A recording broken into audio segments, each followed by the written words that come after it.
You three criminals have been caught in a further act of seditious treason. General Zod, your only feeling was contempt for our society. Your only desire was to command. Ursa, the only feeling you showed was for your vicious general. Your only wish to rule at his side. Non, you are as without thought as you are without voice. This council has no hesitation in proclaiming you all guilty. Guilty. Guilty. Guilty.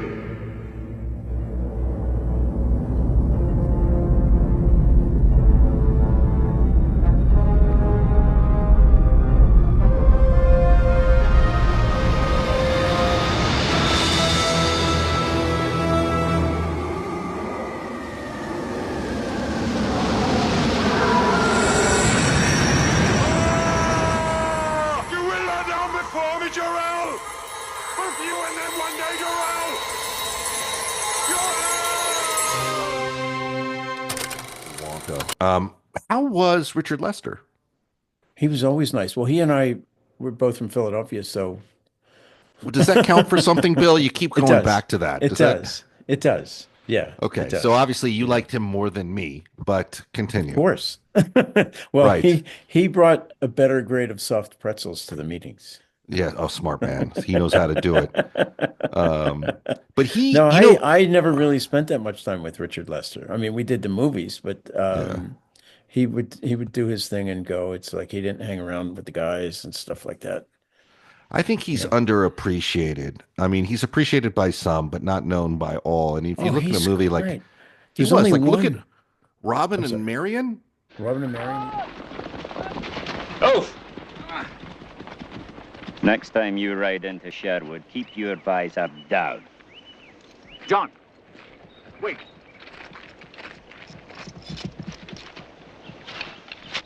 Quote, I hold my office from the king himself. I never liked your king much. You're his subject and his servant. He's not king here, not in Sherwood. You're the ruler, are you? Should I bow? I wouldn't have you in my service, nobleman. I've known your kind all my life. You're everything I meant to fight. You're the enemy. You gobble good red meat, and we get bread and cheese. The laws can't touch you, and there's no crime you can be punished for. And we can shoot a deer and have our eyes put out. This is my forest. I'll live here as I like. You come in again, I'll kill you. Oh, steady.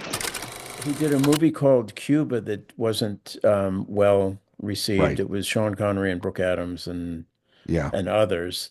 But it's actually a pretty good movie. I saw it. I was stuck at an airport and I saw it back in the 80s sometime. And I thought, oh, wow, okay, this movie's better than anybody gave it credit for.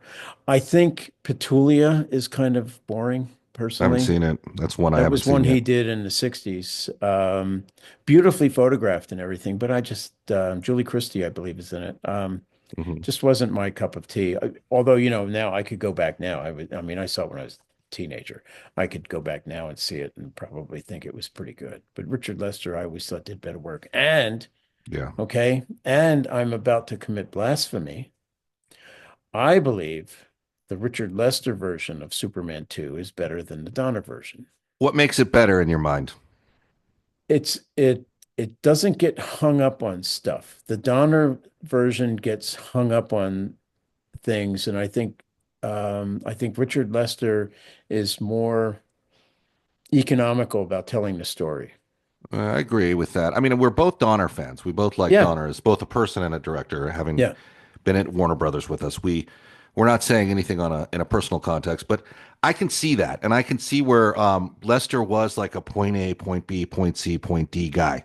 Like, let's just get there. I mean, even in Three Musketeers, the temptation would be to like get lost in all those streets and all those melodramas between the characters, and he still tries to kind of get it there as quick as possible to where it needs to go, which is its And ultimate showdown. and he doesn't get hung up on the wardrobe. Can you He imagine doesn't. today? Can you imagine Baz Luhrmann doing the Three Musketeers? Forget it. You know? Forget it. I mean, seriously. So, But when you know, I mean, I love the wardrobe in the movie, and I think it like you kind of get lost in it. Like the actors, yeah. they actually look like they wore those clothes every day. Like it looked like the hats in particular, Yeah. with the exception of Aramis, which is the Chamberlain character, because he's kind of a like a very, refined guy. But the other guy, Porthos, and some of these guys who were the drunks, man, they look like they lived in their shit. Well, Aramis, I haven't read the book, but it just seems to me from watching that movie that Aramis obviously came from a family that was well-to-do, an aristocratic family. And what would happen is the eldest son would inherit the estate and the fortune.